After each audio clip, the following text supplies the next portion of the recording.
Paz e graça a todos. Veremos neste vídeo um debate com o seguinte tema relacionado ao Evangelho de João, capítulo 9, que vai falar o tema: que luz o episódio com o cego de nascença lança a respeito do papel de Deus com aqueles que nascem com má formação? Através dessa pergunta, nós veremos debater pastor Paulo Henrique e pastor Nicolas Borges. Acompanhe esse debate e deixe suas opiniões nos comentários. Acompanhe. Vamos conversar com o pastor Nicolas Borges, da Igreja Batista Redenção. Para o irmão, o que esse episódio esclarece para nós? Heber, eu creio que a resposta de Jesus esclarece para nós hoje, tira das nossas vistas alguns mitos que já existiam naquela época e continuam existindo hoje. Então, a pergunta dos discípulos é se aquele cego era cego porque ele tinha cometido algum pecado, até mesmo talvez antes de nascer, alguma cultura da época ali tinha essa mentalidade, ou se os pais dele tinham cometido algum pecado e por isso ele nasceu cego, já a sua vida inteira sendo cego, né? A resposta de Jesus, no versículo 3, nos fala que nem ele pecou, nem seus pais.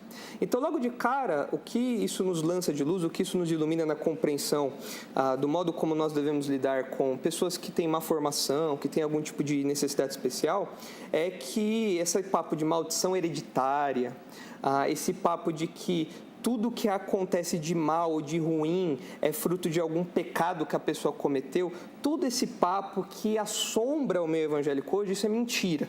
A resposta de Jesus mostra isso pra gente, que nem tudo que acontece com uma pessoa é fruto do pecado dos pais dela, dos avós dela, dos bisavós dela, dela, seja lá o que for, né?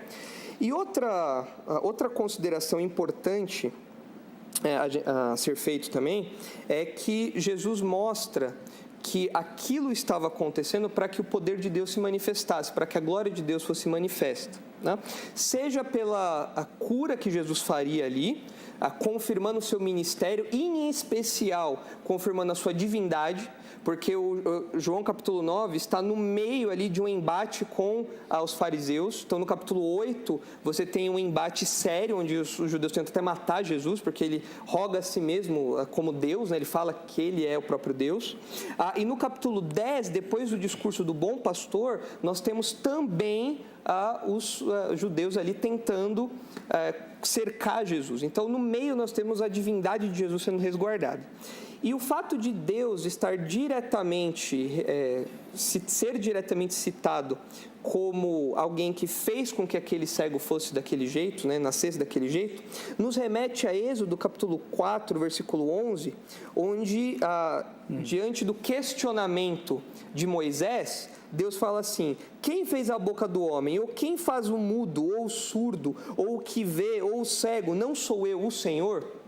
Ou seja, não é por conta de um pecado que foi cometido, não é por conta de uma possessão demoníaca, não é por conta de maldição hereditária, não é. Deus faz as pessoas desse jeito, Deus cria as pessoas assim, e em Êxodo 4 nós temos o próprio Senhor chamando para si essa responsabilidade. Okay. Então, a resposta de Jesus mostra isso de maneira muito clara. O trabalho de Jesus, o ministério terreno de Jesus aponta para a obra de Deus, manifesto ali naquela cura, mas mostrando que os propósitos de Deus são muito maiores e que abrangem até mesmo situações como essa.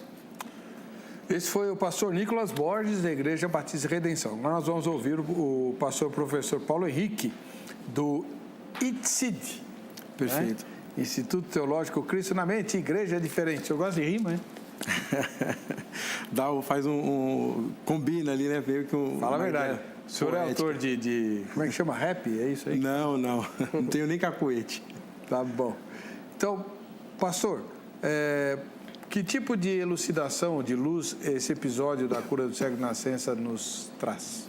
Eu entendo esse texto de João, capítulo de número 9, muito do que o pastor Nicolas falou, eu também estou de acordo. Essa ideia da maldição hereditária não é essa ideia do texto, embora existisse sim essa crença pelos discípulos, ali não só pelos discípulos, mas já era uma tradição comum entre uma vertente do judaísmo, vários textos do Primeiro Testamento, o Antigo Testamento e textos pseudepígrafos também constam essa ideia de que muitas pessoas poderiam carregar a maldição dos pais, ou dentro do ventre, inclusive.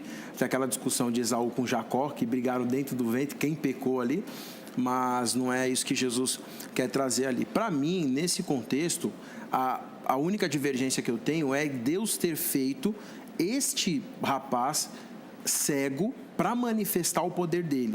O texto não diz que Deus fez. A pergunta dos discípulos foi a seguinte: quem pecou? Ele ou seus pais, para que ele nascesse assim? Jesus responde: ninguém. Isso aconteceu.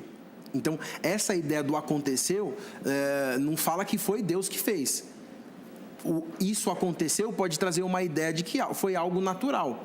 E isso que aconteceu, eu entendo que seja uma causa ou uma consequência do pecado de Adão. Porque o pecado de Adão, ele afeta o corpo. O homem foi feito para viver eternamente, e a ideia da morte era uma prerrogativa da desobediência. Com a desobediência, o psicológico do homem foi abalado, o corpo do homem foi abalado, a terra foi abalada. E nesse contexto, ele nasce, e aqui nós temos problemas genéticos. Nós vamos falar de fenótipo e genótipo.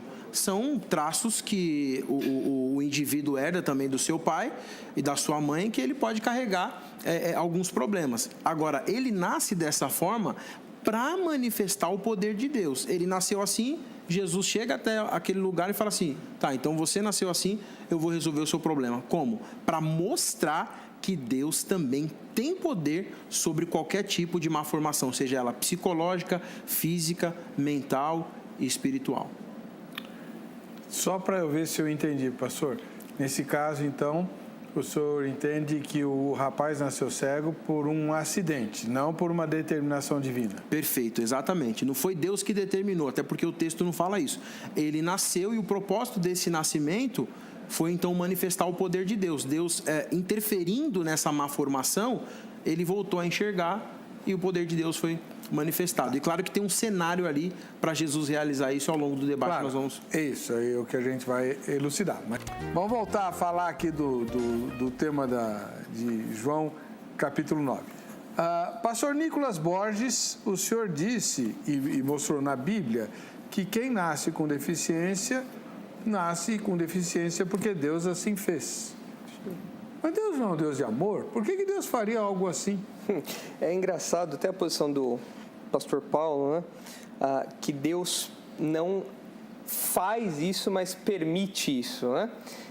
Com todo respeito, isso é mais um recurso retórico do que uma verdade bíblica. Porque como um Deus soberano permitir algo, a soberania dele faz com que ele faça aquilo, né? Isso não anula os atributos de Deus, o seu amor, isso não anula a sua bondade, isso não anula a sua justiça, isso não anula a sua fidelidade, isso não anula os outros atributos de Deus. O que acontece, e que fica evidente na passagem de João 9, que nós estamos debatendo aqui, é o seguinte: em primeiro lugar, de fato, o texto a resposta de Jesus não diz que foi Deus que fez isso, mas a operação daquele milagre seria a realização da obra de Deus. Mas quando nós colocamos lado a lado esse episódio com Êxodo capítulo 4, versículo 11, nós entendemos que o que acontece aqui está dentro do propósito soberano de Deus, dentro da vontade de Deus. Agora, por que Deus faz isso, nós não sabemos. E essa é a grande dificuldade que a maioria dos teólogos não calvinistas tem em tentar responder uma pergunta que Deus não revelou. Por que Deus faz isso? Por que Deus usa recursos como esse? Por que Deus usa ferramentas como essa? Sendo ele totalmente bom, sendo ele todo poderoso. Por quê? Esse embate da teodiceia, né? Como pode um Deus todo poderoso, um Deus todo bom, permitir usar o mal para atingir seus propósitos? Nós não sabemos, a Bíblia não responde isso. Esse é um dos paradoxos que ficou na mente de Deus, e o próprio livro de Deuteronômio fala: aquilo que eu quis revelar, eu revelei, e o que eu não revelei está comigo e não cabe ao homem saber. Então, esse é um daqueles paradoxos. Agora, independentemente da resposta que nós tentemos dar a esse paradoxo ou não, o que fica evidente na passagem de João é o seguinte: em primeiro lugar, tanto o cego como os não cegos, eles têm uma deficiência espiritual. os dois estão presos em pecado. E aqui na passagem de João fica evidente que o pior cego não é o cego de nascença, o pior cego é o cego que não quer ver, que é o caso dos fariseus aqui. Eles veem a operação daquele milagre, mas eles não aceitam Jesus como Filho de Deus, como sendo o próprio Deus. Não aceitam nem que o milagre foi feito. Exatamente, eles questionam até a última instância. E quando não há mais evidências, não há mais como contrariar as evidências, eles colocam todo mundo para fora. Porque o pior cego é aquele que não quer ver. Então, o que esse texto nos mostra é que o propósito pelo qual o Senhor Jesus realizou esse milagre, e como nós vemos outros milagres ao longo da Escritura, é para que haja abertura para a proclamação do Evangelho, para que essa deficiência que todos nós compartilhamos, uma deficiência espiritual, seja sanada por meio da pregação do Evangelho e da pregação do Senhor Jesus. É por isso que no final do capítulo 9, no versículo 35, Jesus procura aquele homem cego de nascença e pergunta: crês tu no Filho do Homem? E aí o diálogo vai caminhando de maneira que Jesus apresenta a salvação e aquele homem se converte, diferente dos fariseus. Então, Também? Escuta, o cara era cego, passou a ver, não vai acreditar? E esse é o problema. Às vezes as pessoas pensam, isso é muito comum no meio evangélico, as pessoas pensam que o milagre é a certeza de que a pessoa vai se converter. E isso não é verdade. Até mesmo porque no testemunho bíblico nós vemos o caso de Rico e Lázaro, em que Abraão fala: olha, os seus irmãos têm os profetas, ainda que um morto se levante e ressuscite, eles não vão acreditar, porque milagre não é sinônimo de conversão. Os próprios irmãos de Jesus viram muitos milagres que Jesus fez e eles só se convertem lá no livro de Atos, bem mais para frente, Então isso tira aquela mitologia que existe de que se Deus fizer um milagre na minha vida, o meu marido se converte. Se Deus fizer um milagre na minha vida, tal pessoa se converte. Não, não é isso que acontece.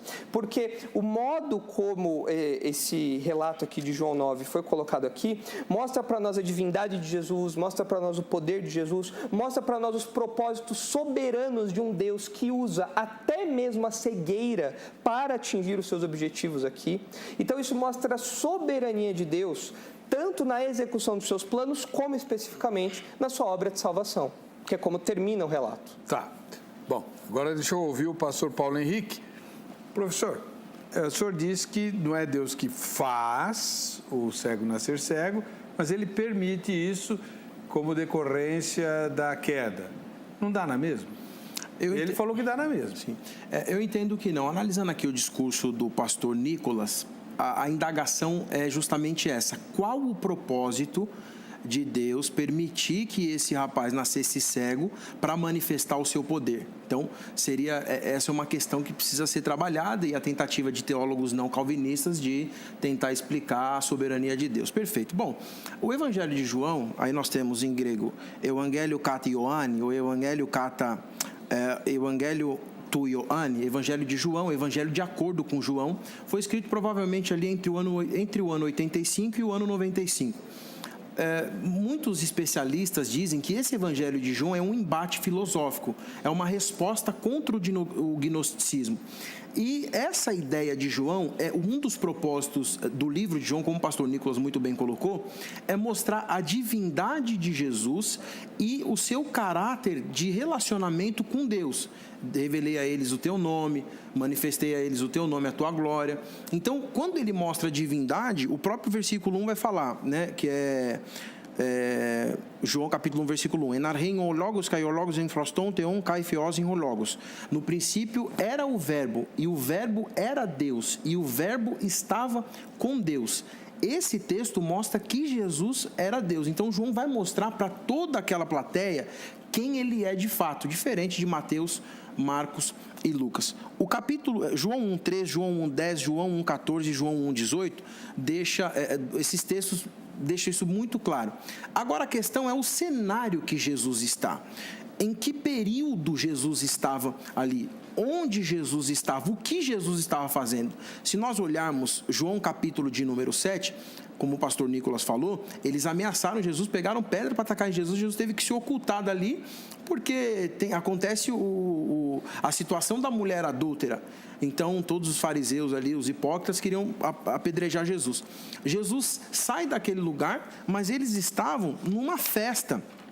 E essa festa, Jerusalém estava lotado. Lucas capítulo de número 2, versículo 41, João capítulo 7, versículo 2, Jesus estando ali em Jerusalém, nós vamos trabalhar em hebraico vai chamar Hag Samer Sukkot, ou Hag Samer Shavuot, festa das cabanas, festas das colheitas. Jesus está nesse período, Jerusalém está lotado. E esse camarada, por ter sido cego de nascença, era motivo de chacota, era motivo de zoação. Como o propósito de João é mostrar o caráter divino de Jesus, Jesus usa um ambiente cheio, um ambiente que ele era acusado de não ser filho de Deus, um ambiente que ele era acusado de não ser divino, de blasfemar contra Deus, e aí ele fala, os discípulos, ele aproveita uma pergunta para dar uma resposta dupla. Você é filho de Deus mesmo? Você manifesta o poder de Deus? Você representa o reino dos céus? Aí Jesus fala o seguinte, ele não pecou, a mãe nem o pai pecaram, por causa dessa crença que era registrada. Nós temos o livro Êxodo capítulo 20, versículo 5, Êxodo 34, 7, Números 14, 18, Deuteronômio 5, 9 e alguns textos. O próprio Talmud, Strick and Billerbeck, nas páginas 527 e 559, os rabinos vão trabalhar esse texto que nós falamos na inicial sobre Esaú e também sobre a ideia de Jacó.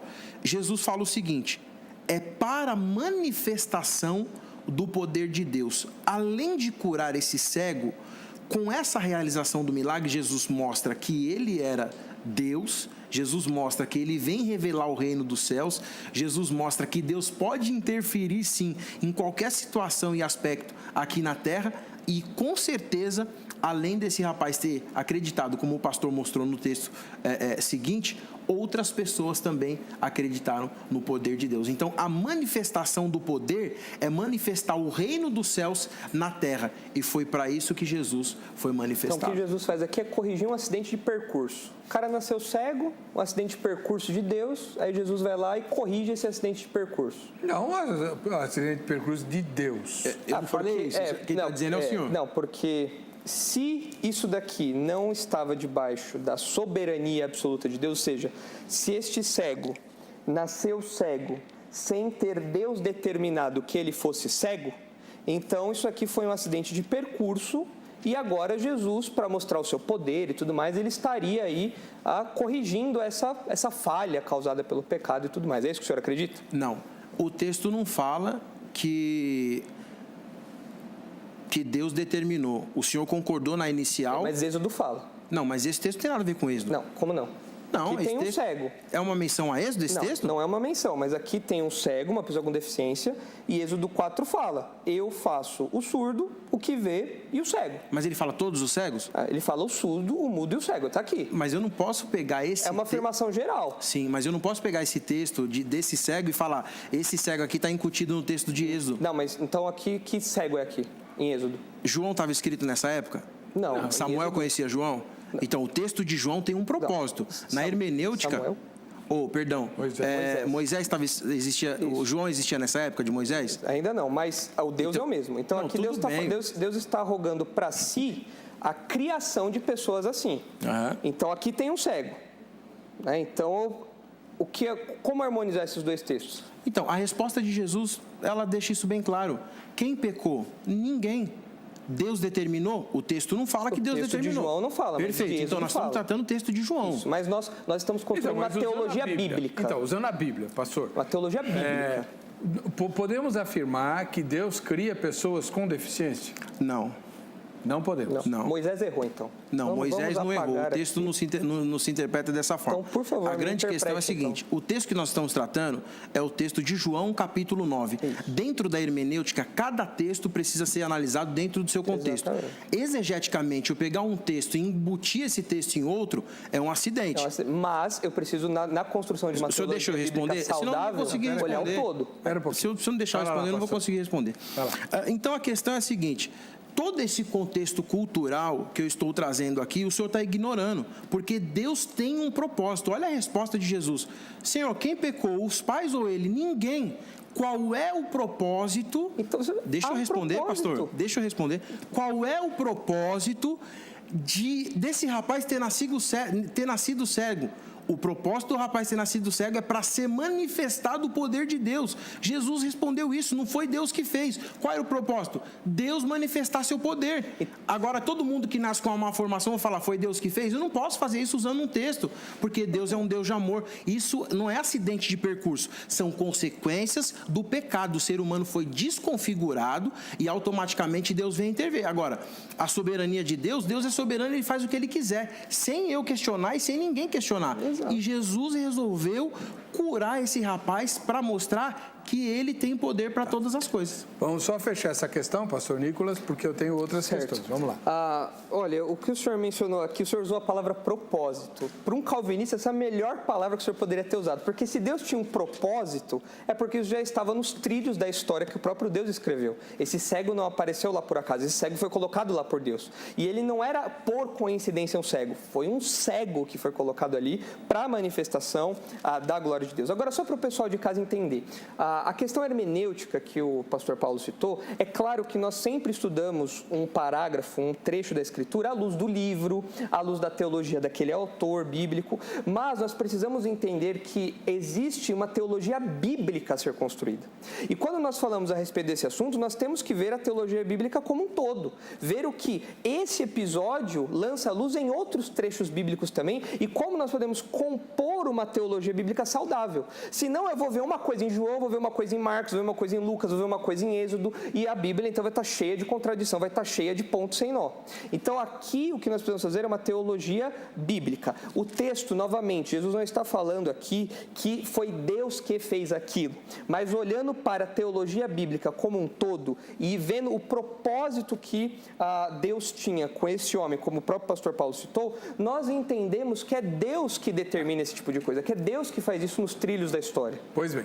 Ok, fechada essa questão, depois cada um dos telespectadores pode inquirir os convidados sobre esse problema, o papel de Deus no nascimento dos deficientes, certo? Muito bem. A questão que a gente vai evoluir agora para o terceiro bloco é a seguinte, ficando em João 9, seja lá como por que o cego nasceu cego, tanto faz.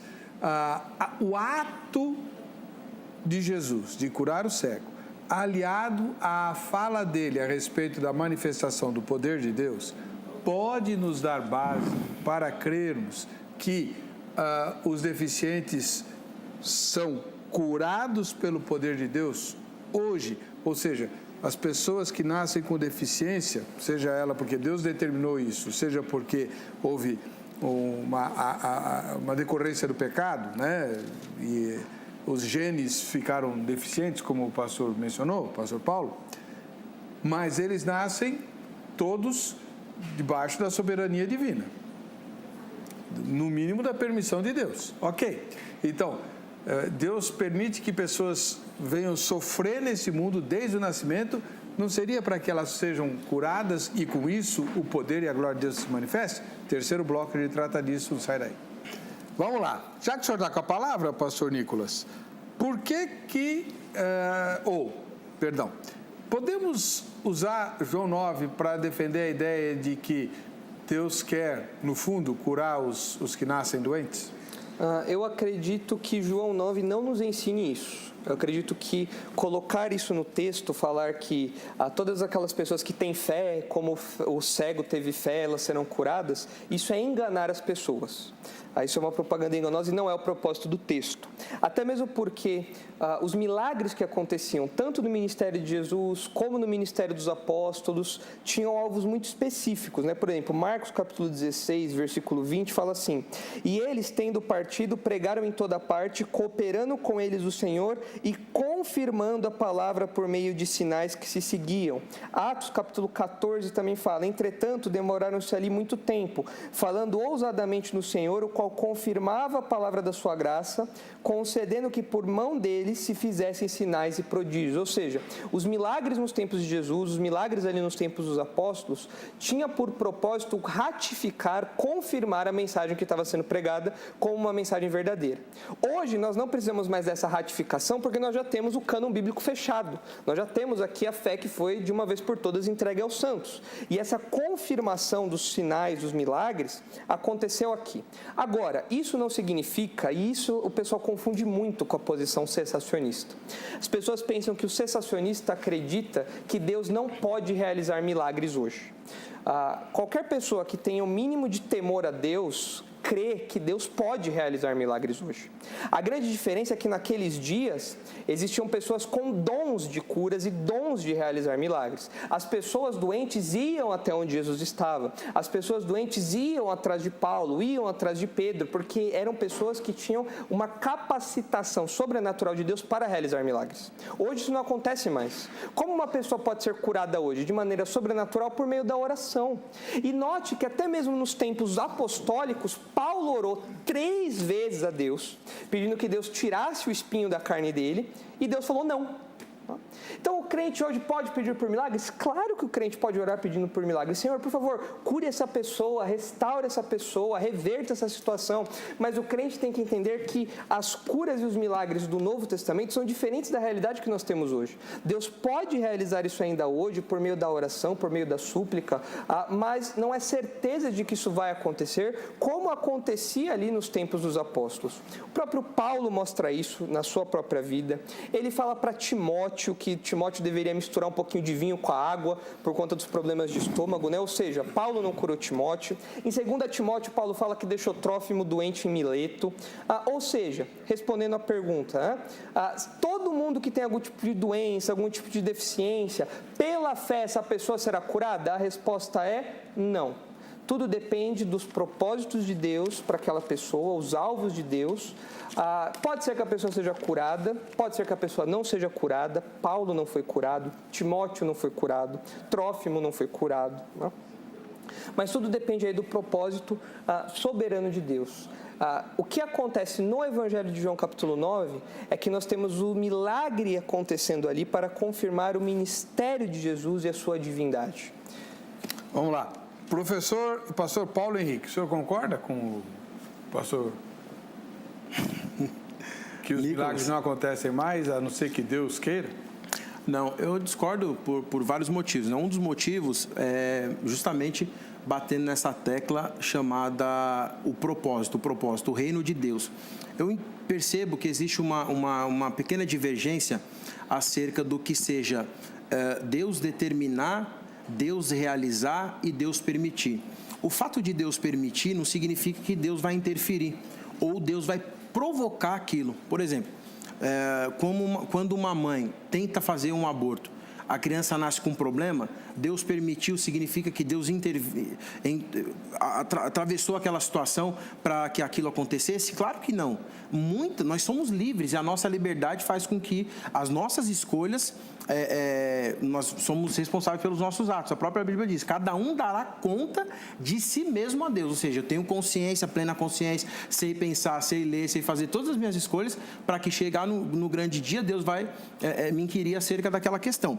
Agora, esse texto, ele traz justamente essa ideia de que o propósito era manifestar o poder de Deus, curar aquele rapaz, porque existiam outras pessoas ali para mostrar o poder de Deus. Quem pecou não foi nem a mãe, não foi o pai, nem o rapaz.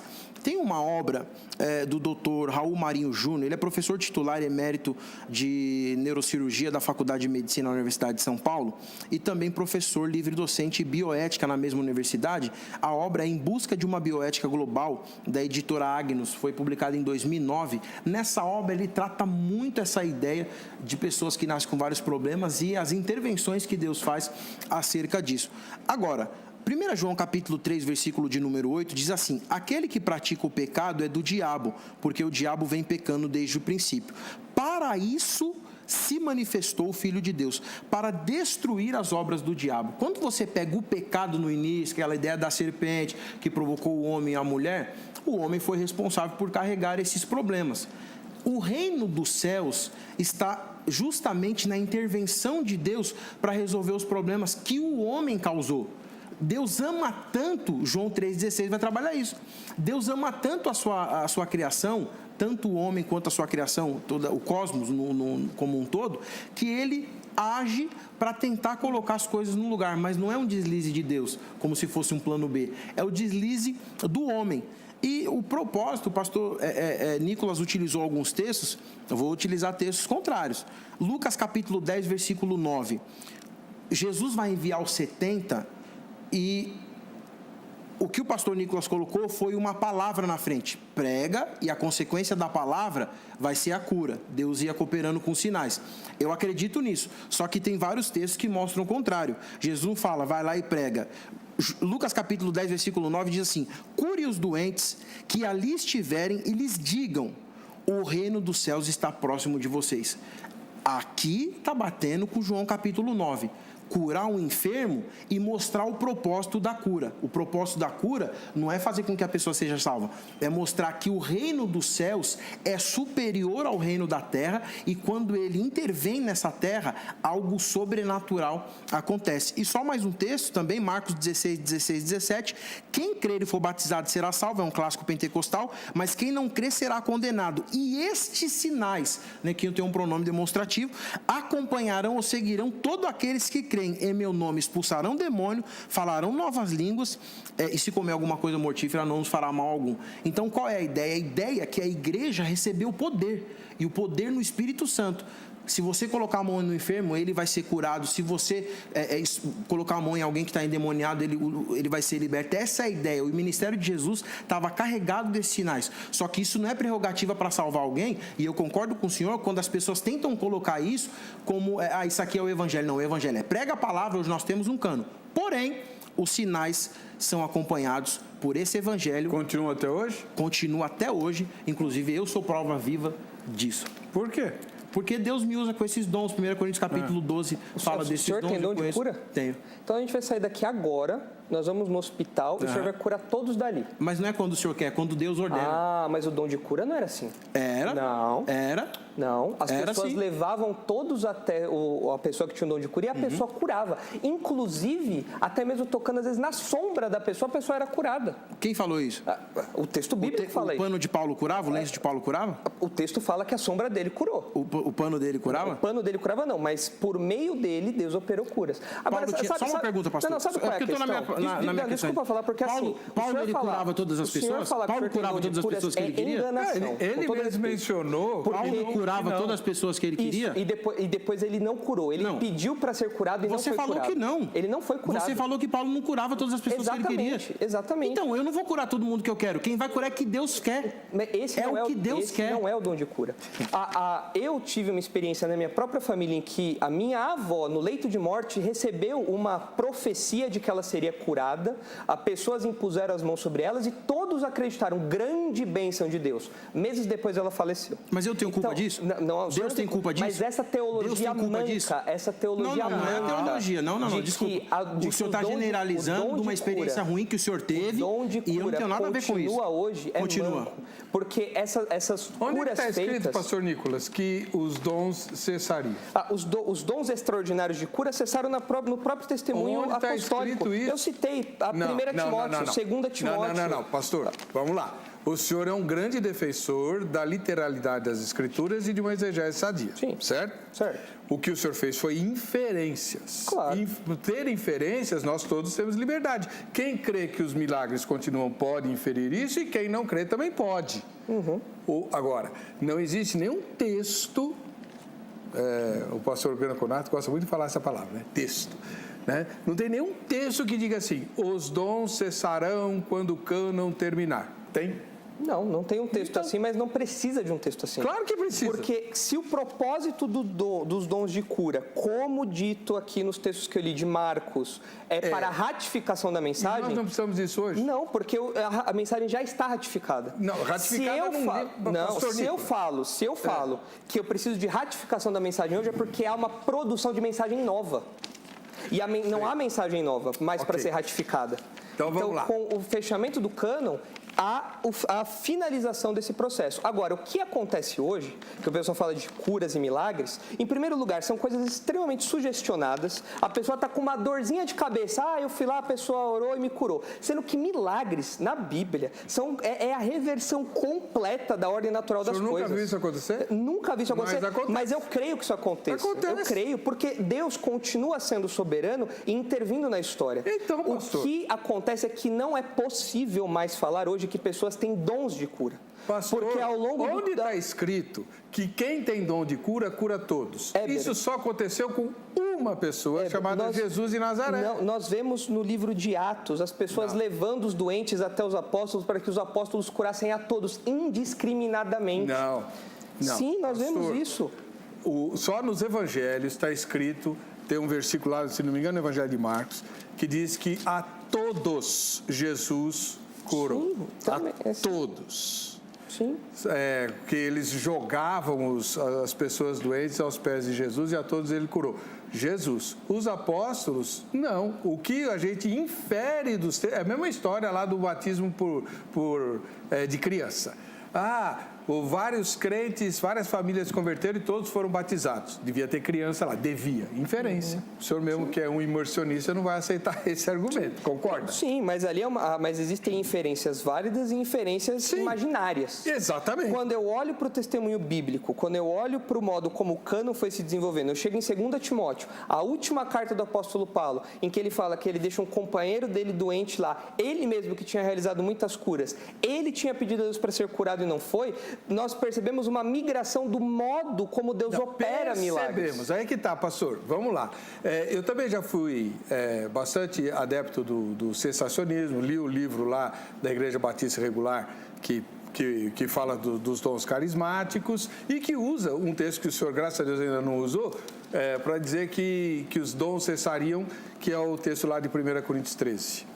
Quando, porém, o que vier, o que é perfeito, então o que é em parte será aniquilado. Esse é o argumento clássico dos cessacionistas. Só mencionando aqui, Atos capítulo 5, versículo 16 diz: afluía também muita gente das cidades vizinhas a Jerusalém, levando doentes e atormentados de espírito imundo, e todos eram curados. Nessa passagem, pastor. Mas, se todos são curados e as pessoas levavam para um indivíduo, quando eu olho a partir de Romanos, capítulo 12, que já é um segundo momento, é a segunda década do primeiro século, e eu não vejo nem o dom de cura sendo listado na lista de dons de Romanos 12. Como não? Não, em Coríntios está lá. Em 1 Coríntios 12, mas anos depois, em Romanos 12, esse dom já não figura mais ali. Mas nem toda a lista de dom é exaustiva, pastor. Mas o que dá a clara percepção de que esse dom começou a diminuir com o passar dos anos. Percepção. O que eu não estou fechando questão, nem que se os dons cessaram ou não. A questão é, nós inferimos, percebemos, desconfiamos ou preferimos acreditar de um determinado modo ou de outro. Agora, que existem manifestações de curas muito fortes e muito grandes e inegáveis, existe ou não, pastor? Sim, eu queria até colocar essa questão. Quando eu tinha 19 anos, Deus me usou para curar um homem cego de 82 anos. Ele era pai de um menino que estudou comigo no colégio. E esse rapaz estava numa casa, a gente estava numa casa de oração. Eu pedi para ele ler o texto, eu não sabia que ele era cego. E eu fiquei com vergonha. E minha mão começou a ficar quente e tudo mais. Deus falou, põe a mão nos olhos dele e vai começar a ler aqui. E ele leu o texto. O nome desse rapaz é Danilo, ele mora na Zona Norte, na Vila Albertina, na região da Igreja Batista Redenção. E depois daquele momento, todo mundo ficou sabendo. Eu fiquei conhecido lá na cidade, mas naquele bairro. Mas isso não acontecia todo dia, porque não é pela minha vontade, é pela vontade de Deus. Os dons existem. 1 Coríntios capítulo 12, versículo 8 e 9, vai falar dos dons, e não é um dom só. Dons, no plural, de cura. Ele vai falar do dom da fé como fruto, que é o que faz acontecer os milagres. Eu tenho uma pergunta para fazer para o senhor. Jesus, em João capítulo 14, versículo 12, ele fala que se alguém tiver fé, vai fazer, quem acreditar vai fazer milagres iguais ou maiores os milagres que ele fez. Aqui ele fala, ele usa quem, esse quem é uma locução pronominal. que se refere a uma pessoa não determinada, ou seja, qualquer pessoa. Não fala só os discípulos, não fala só os aqueles que fazem parte do início da igreja. Como o senhor responde essa questão gramaticalmente? Quem? Ou seja, qualquer pessoa que acreditar pode realizar os milagres. A diretora está me falando que o nosso tempo acabou. Eu vou transformar isso num tema. O senhor já está convidado, se aceitar. O senhor também, se aceitar. Perfeito. O assunto será esse: cessacionismo à luz do texto que o senhor acabou de João mencionar. João 14:12. João 14:12, tá bom?